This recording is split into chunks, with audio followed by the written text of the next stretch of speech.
C'est bien plus qu'un simple don pour l'imaginaire, c'est une institution nationale. Essayez de visualiser le visage le plus rassurant de l'Hexagone. Un homme dont les yeux disparaissent presque derrière les plis d'un rire éternel et dont la voix chaude a bercé le sommeil de millions de gamins, génération après génération. Vous l'avez reconnu, c'est Pierre Perret, ce grand-père gâteau bienveillant dont nous pensons tous connaître la moindre ritournelle par cœur. Cependant, ne vous laissez pas endormir par ce sourire de façade inaltérable. Aujourd'hui, nous allons briser le vernis pour explorer l'angle mort de cette légende, là où les feux de la rampe n'éclairent jamais les cicatrices.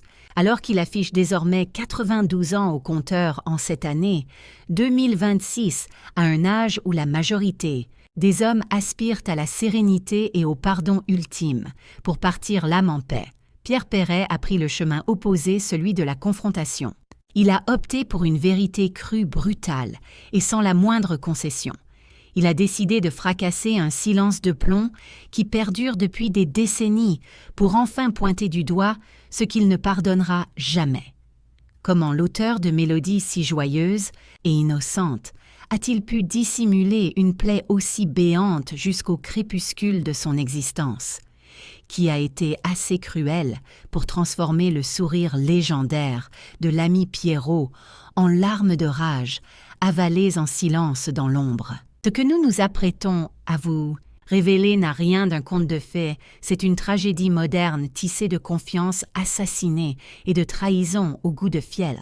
Durant trop longtemps, le grand public n'a perçu que l'artiste scintillant sous les projecteurs, ignorant totalement qu'en coulisses, Pierre Perret menait une guérilla solitaire pour sauver son honneur face aux poignards acérés d'une certaine presse parisienne et d'une élite intellectuelle snob qui le méprisait ouvertement. Ils l'ont traité de fabulateur. Ils ont osé salir son passé héroïque de résistant. Et douleur suprême, ils ont piétiné les souvenirs familiaux les plus sacrés qu'ils tentaient désespérément de sanctuariser. Ce soir, nous n'allons pas simplement écouter ses refrains, nous allons entendre le cri primal d'un homme poussé dans ses ultimes retranchements. 3 noms. 3 entités qui incarnent à elles seules la jalousie crasse, l'arrogance et la lâcheté d'un monde, du spectacle impitoyable. Pierre Perret a mordu sa langue trop longtemps pour préserver son clan de la tempête médiatique. Mais l'heure des comptes a sonné, et il ouvre le carnet noir de sa vie pour un tout dernier règlement de compte. Il ne quémande pas votre pitié, il exige impérativement que justice soit rendue à sa propre histoire. Mais pour saisir l'intensité de cette douleur vive, pour comprendre pourquoi ces offenses restent impardonnables, il nous faut remonter le temps et revenir à la case départ. À l'époque où ce jeune provincial sans le sou montait à Paris les poches vides et le cœur gonflé d'illusions, sans se douter une seconde que la gloire allait lui présenter une facture exorbitante. Avant de devenir ce monument du patrimoine national que l'on croit inébranlable, Pierre Perret n'était qu'un gamin de Castel-Sarrazin, une petite bourgade du sud-ouest. Là-bas, l'air embaumait le café fraîchement torréfié du bistrot tenu par ses parents. C'est ici, au mythique café du Pont, entre les éclats de rire des habitués et les volutes de vapeur de la machine à expresso, qu'il a appris à croquer, les gens à capturer leurs expressions fleuries et à comprendre l'âme populaire. Mais pour conquérir ses rêves de grandeur, il a fallu tout abandonner. Il a fallu monter à la capitale, cette ville lumière qui sait se montrer si sombre et glaciale pour ceux qui ne possèdent rien. Ses premières années parisiennes ne furent pas celles du champagne et des paillettes, mais plutôt un corps-à-corps quotidien, avec la faim et le froid. Imaginez un jeune homme squelettique survivant dans une chambre de bonne minuscule, sous les toits de zinc sans le moindre chauffage grattant sa guitare, pour dégeler ses doigts engourdis en rêvant de faire résonner sa voix si singulière. C'était l'époque de la vache enragée, où chaque repas chaud était une victoire sur la misère, et chaque audition dans les cabarets de la rive gauche, comme les légendaires Trois Baudets, constituait une véritable épreuve du feu. Pourtant, le destin avait prévu une revanche éclatante pour ce poète de l'argot. Dans les années 60 et 70, alors que la France cherchait à s'émanciper et à retrouver le rire après la grisaille de l'après-guerre, Pierre Perret a surgi comme une bouffée d'oxygène pur, sa plume unique mariant la tendresse de la poésie classique à la verdeur du langage de la rue, a fait mouche. Il a créé un style qui n'appartenait qu'à lui, et lorsque le succès a frappé à sa porte, il n'a pas été timide, il a été foudroyant. Des titres comme Le Tord Boyau ou surtout Les Jolies Colonies de Vacances en 1966 sont devenus bien plus que de simples chansons. Ils se sont transformés en hymnes générationnels. On entendait sa voix partout. Des cours de récréation aux banquets de mariage, traversant allègrement toutes les classes sociales. Il était devenu l'ami Pierrot, ce personnage rassurant et malicieux qui osait dire tout haut avec un sourire en coin ce que les gens pensaient tout bas. L'apogée de cette folie fut sans doute atteinte avec le Zizi en 1974, un morceau audacieux qui a fait rougir les bourgeois, mais rire la France entière, s'écoulant à des millions d'exemplaires et cimentant définitivement son statut d'icône intouchable. À cet instant précis, Pierre Perret n'était plus seulement un chanteur de variété. Il était devenu un membre de la famille pour des millions de Français. Il incarnait la joie de vivre une liberté de ton absolu et une certaine idée du bonheur simple. Les salles de concert affichaient complets des mois voire des années à l'avance. Les trophées scintillants et les certifications en or massif tapissaient littéralement les cloisons de sa demeure, créant l'illusion parfaite que l'adulation des foules suffirait à le protéger des flèches empoisonnées du destin. Aux yeux du monde, il trônait sur l'Olympe de la variété intouchable vénérée, comme un dieu vivant du music hall qui semblait avoir décroché la recette magique du bonheur éternel. Pourtant, méfiez-vous des apparences trompeuses, car le show business est une bête insatiable, un monstre vorace, qui exige toujours un tribut sanglant en échange de la gloire. Tandis que l'Hexagone ne voyait en lui qu'un troubadour jovial et insouciant, la réalité qui se tramait dans l'ombre des coulisses commençait insidieusement à tisser une toile d'araignée bien plus sombre et complexe. Ce triomphe tentaculaire, cette façon d'occuper tout l'espace médiatique, allait inévitablement se transformer en un piège mortel, devenant le terreau idéal où germait une jalousie dévorante et une surveillance quasi obsessionnelle de ses moindres faits et gestes. À cette époque, nul n'aurait pu soupçonner que derrière l'épais velours rouge des scènes parisiennes, des mains invisibles et influentes s'agaçaient déjà de l'insolente liberté de cet électron libre, inclassable. Les spectateurs hurlaient, les refrains à plein poumon enivrés de joie, sans jamais réaliser que la carapace de l'artiste se fissurait déjà et que ce succès fracassant dissimulait les prémices d'un isolement glacial que même ses admirateurs les plus fanatiques n'auraient pu concevoir. Il y a toutefois une loi d'airain cruelle et immuable qui régit cet univers impitoyable, plus les projecteurs sont aveuglants, plus l'ombre qui s'étire derrière la star est profonde, noire et glacée. Pendant que la France entière guinchait sur ces mélodies entraînantes, Pierre Perret commençait à goûter au fiel dissimulé sous les paillettes et les confettis. Cette étiquette qu'on lui avait collée sur le front, celle du bon vivant éternel du pote, rêver avec qui on veut boire un canon s'est mué au fil des décennies en une geôle dorée aussi étouffante qu'une cellule de haute sécurité. La foule réclamait son bouffon. Elle exigeait son Pierrot lunaire au sourire indéboulonnable, refusant catégoriquement d'admettre que l'être humain derrière le grimage puisse souffrir, douter ou aspirer à une gravité plus profonde. On l'avait condamné aux travaux forcés de la légèreté, l'obligeant à enfiler. Ce sourire radieux comme un bleu de travail, même lorsque son cœur était au bord de l'implosion, même quand l'épuisement moral menaçait de le noyer sous des vagues de désespoir. Néanmoins, ce qui rongeait le plus son âme n'était pas la lassitude mais bien le mépris de classe. Il est crucial de se rappeler que dans la France des années 70, un fossé infranchissable séparait la culture populaire du petit peuple et la haute intelligentsia de la rive gauche. Pour une certaine caste de penseurs et de journalistes autoproclamés gardiens du bon goût, Pierre Perret n'était qu'un batelier de foire, un chansonnier vulgaire qui souillait l'esprit de la jeunesse avec son argot de charretier et ses récits de colonies de vacances jugés trop grivois. Il a dû affronter les foudres d'une censure impitoyable, une violence institutionnelle systémique que notre mémoire collective a tendance à effacer aujourd'hui. Ces textes étaient dépassés au peigne fin, disséqués par des comités d'écoute puritains qui décelaient de l'obscénité là où il n'y avait que de la tendresse humaine et une bonne dose d'humour rabelaisien. Les portes des émissions télévisées les plus prestigieuses lui claquaient au nez sans autre forme de procès. Dans les salons feutrés de la capitale, on le traitait avec une condescendance à vomir, le renvoyant systématiquement. Ses origines modestes comme pour lui graver dans le crâne qu'il ne serait jamais digne de s'asseoir à la table des grands esprits parisiens. Cette hostilité sourde et permanente a ouvert une plaie béante et invisible dans la psyché de l'artiste. Il se sentait trahi, réduit à une caricature grotesque par ceux-là même, qui détenaient les clés du pouvoir culturel, percevant clairement leur regard en biais chargé de dédain. Il percevait les messes basses des critiques qui s'obstinaient à nier la poésie pure qui se cachait derrière la paillardise de ses couplets. C'est au cœur de ce paradoxe seul au milieu d'une foule en délire, mais jugé coupable par une élite excluante, que Pierre Perret a compris qu'il était seul contre tous et que personne ne viendrait prendre sa défense. Les maisons de disques, quant à elles, trop occupées à compter les montagnes de billets générés par ces tubes, ne levaient pas le petit doigt pour défendre son honneur bafoué.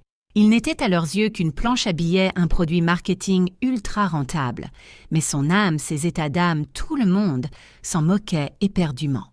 Combien de fois s'est-il retrouvé isolé dans sa loge après le show, le tumulte des bravos, laissant place à un silence de cathédrale presque assourdissant. C'est dans ces instants face à son propre reflet dans le miroir qu'il réalisait avec amertume que la célébrité n'est pas une armure. Bien au contraire, elle vous met à nu. Elle dessine une cible dans votre dos. Il croyait avoir traversé le pire en s'extirpant de la misère de ses jeunes années, mais il ne savait pas encore que le véritable enfer l'attendait au prochain carrefour. Car si le venin des critiques blesse l'ego, il existe des souffrances qui pulvérisent l'âme, et le destin s'apprêtait à lui asséner le coup de grâce dont on ne se relève jamais tout à fait. Une tragédie intime dévastatrice qui allait rendre toutes ces guerres médiatiques et ces polémiques totalement dérisoires, préparant le terrain pour le drame le plus scandaleux et douloureux de son existence. Si la censure d'État et le mépris des bourgeois étaient des égratignures que le temps pouvait cicatriser, le sort a réservé à Pierre Perret un coup de poignard en plein cœur, une blessure incurable. En juillet 1995, le ciel s'est littéralement écroulé sur la tête du chanteur, au sourire éternel, sa fille adorée. Julie a rendu son dernier soupir. Être arrachée à la vie si jeune avant son propre père, c'est l'innommable, c'est l'injustice absolue dans ce qu'elle a de plus révoltant. Mais ce qui déchire le plus les entrailles dans ce drame, c'est le silence public que Pierre a dû s'imposer. Alors que son cœur de père était réduit en cendres, il a dû par devoir professionnel remonter sur les planches, chanter les jolies colonies de vacances devant des foules hilares qui ignoraient tout de son calvaire intérieur. Il a dû étouffer ses sanglots, dissimulant sa détresse derrière ce rictus jovial, devenu au fil du temps un fardeau de plus en plus écrasant à supporter au quotidien. Comme il le confiera bien plus tard, il a appris la discipline cruelle de faire pleurer son cœur en silence, pour ne pas risquer de submerger la joie de vivre de son entourage. Pourtant, alors que cet homme brisé tentait péniblement de se maintenir à flot après un deuil insurmontable, un autre ouragan, celui-ci médiatique et d'une perversité rare, s'apprêtait à déferler. En l'an 2009, à l'instant même où il pensait avoir définitivement acquis la légitimité que confèrent l'âge et une carrière exemplaire, une cabale de presse d'une violence inouïe, a été orchestrée pour réduire son héritage en cendres. Il ne s'agissait nullement d'une analyse critique de son œuvre, mais bel et bien d'une exécution publique, une mise à mort sociale planifiée avec soin. Une plume acerbe bien décidée à déboulonner la statue du commandeur de la variété française a publié un brûlot incendiaire accusant Pierre Perret d'être une immense fraude. D'après ses écrits, tout n'était que chimère, sa fraternité mythique avec l'auteur Paul Léoto, ses exploits passés, ses combats humanistes. L'agression était d'une brutalité sidérante. Du jour au lendemain, ce monument sacré du patrimoine tricolore s'est vu affublé de l'étiquette infamante de mythomane pathologique devant la France entière. L'estocade finale, le coup le plus bas, fut porté par un psychanalyste qui, sans avoir jamais croisé le regard de Pierre Perret de toute son existence, s'est arrogé le droit de poser un diagnostic clinique à distance dans les pages glacées d'un hebdomadaire le taxant froidement d'affabulateur. Représentez-vous la cruauté de la situation, un patriarche de 75 ans, déjà écorché vif par les tragédies personnelles, voyant son honneur piétiné par des experts de salon et des plumitifs assoiffés de scandales. Le milieu du spectacle, cette industrie ingrate qu'il avait servi avec dévotion pendant un demi-siècle, a alors dévoilé sa face la plus hideuse et la plus lâche. Au lieu de faire bloc derrière lui, un silence de mort s'est installé. Son téléphone est resté muet.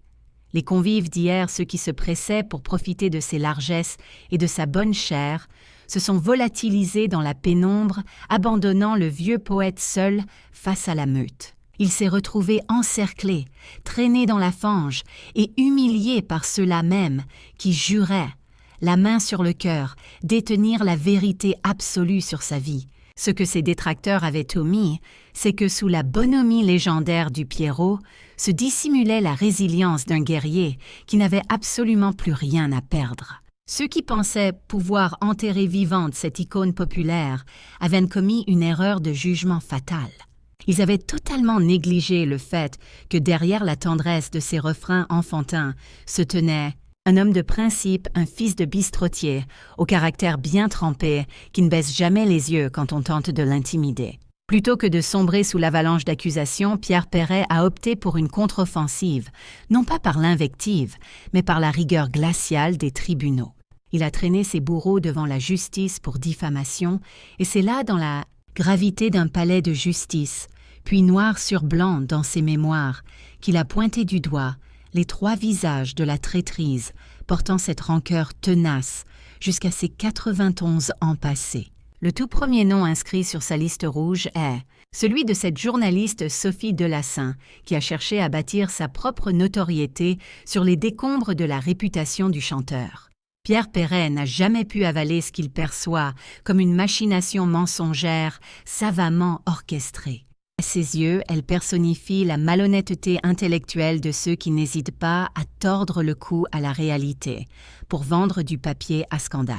Il a démontré devant les juges qu'elle avait agi sans la moindre prudence et avec une animosité flagrante, remportant son procès et lavant ainsi son honneur sali. Néanmoins, la blessure morale, elle demeure béante et indélébile malgré la victoire juridique. Il a vécu cette enquête à charge non pas comme un travail d'investigation, mais comme un viol de son intimité et un crachat sur la mémoire de ses frères d'armes disparus. Le deuxième impardonnable est ce psychanalyste Jean-Pierre Winter, dont l'immixtion demeure sans doute l'épisode le plus grotesque et le plus blessant de toute cette affaire. Comment pourrait-on accorder son pardon à un individu qui, sous le vernis de la science et de l'autorité médicale, vous déclare mythomane, sans jamais vous avoir adressé la parole, ni même serré la main? Pierre Perret a ressenti cela comme une agression psychologique majeure, une arrogance typique de cette intelligentsia parisienne déconnectée, qui se croit tout permis. Pour l'artiste, c'était une manœuvre délibérée visant à le faire passer pour un dément aux yeux de ce public qu'il chérissait tant un coup bas pour discréditer sa parole et l'histoire de sa vie. Enfin, le troisième coupable n'est pas un individu isolé, mais une entité aux 1000 visages, la grande famille du show business et ses faux amis. C'est là sans doute que réside la trahison la plus amère et la plus douloureuse. Pierre Perret n'a jamais digéré le silence assourdissant de ceux qui l'avaient aidé, nourri et porté à bout de bras pendant des décennies. Au moment critique où la tempête faisait rage, à l'instant où il avait désespérément besoin d'une main tendue, il n'a trouvé que le vide sidéral. Il a vu des collègues détourner le regard des producteurs, se faire minuscules, tous terrifiés, à l'idée d'être éclaboussés par le scandale ambiant. Aujourd'hui, du haut de son grand âge, il observe ce petit monde avec une lucidité effrayante et sans concession. Il sait désormais faire le tri entre les rats qui quittent le navire à la première secousse et les rares fidèles qui restent à bord. Il a gagné ses batailles judiciaires, il a rétabli sa vérité, mais il a conservé une mémoire d'éléphant. Il se rappelle chaque insulte, chaque acte de lâcheté, et il a décrété que le pardon était un luxe que ces gens-là ne méritaient absolument pas. L'affaire Pierre Perret est bien plus complexe et ténébreuse qu'une banale biographie de chanteur populaire ou qu'un simple règlement de compte sur la place publique. Cette saga agit tel un miroir déformant et impitoyable, tendu vers notre société, révélant la relation souvent cruelle et toxique que nous entretenons avec nos propres idoles. Elle nous contraint, avec une certaine violence, à nous confronter à des questions profondément inconfortables sur la nature éphémère de la célébrité et sur la voracité cannibale de l'opinion publique actuelle. Pourquoi ressentons-nous cette pulsion presque maladive, ce besoin viscéral de brûler et de souiller ce que nous avons pourtant adoré et porté au nu hier encore? Est-ce là le prix exorbitant et inévitable qu'il faut payer pour avoir eu l'audace d'offrir un peu de bonheur, de poésie et de légèreté à un monde qui en manque cruellement? Sommes-nous réellement capables, en tant que public, d'accepter l'idée qu'une icône nationale soit aussi un être humain faillible, un père endeuillé et un homme blessé qui conserve le droit imprescriptible de rendre les coups pour se défendre? À 92 ans, notre Pierrot national reste inébranlable debout, tel un vieux chêne centenaire enraciné dans le terroir, que ni la foudre médiatique ni les tempêtes de la calomnie n'ont réussi à abattre. Il faut comprendre que son refus obstiné de pardonner n'est pas de l'aigreur. C'est un acte de résistance, une démonstration de dignité ultime face à l'injustice. Il nous enseigne une leçon magistrale, la gentillesse n'est pas synonyme de faiblesse, et l'on peut chanter des comptines douces pour les enfants tout en portant une impénétrable armure de guerrier sous sa chemise. L'ensemble de son parcours résonne désormais comme un avertissement solennel lancé à toute l'industrie du spectacle et à ses mécanismes broyeurs. Les producteurs peuvent fabriquer des stars artificielles et tenter de briser des réputations, mais ils ne pourront jamais confisquer la vérité brute d'un homme libre qui a décidé de ne plus se taire. Il nous rappelle avec force que dissimulé derrière chaque mélodie légère, derrière chaque refrain grivois qui nous a fait danser insouciants dans les colonies de vacances, se cache parfois une pesanteur tragique et une solitude immense que les projecteurs n'éclairent pas. Aujourd'hui, en 2026, il nous est impossible de poser le même regard sur Pierre Perret.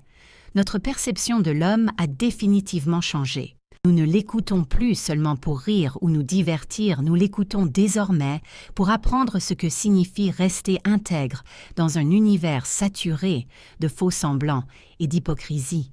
Comme il l'a lui-même suggéré par son attitude défiante face à l'adversité, il ne cherchait ni l'absolution des juges autoproclamés, ni la pitié larmoyante des foules versatiles.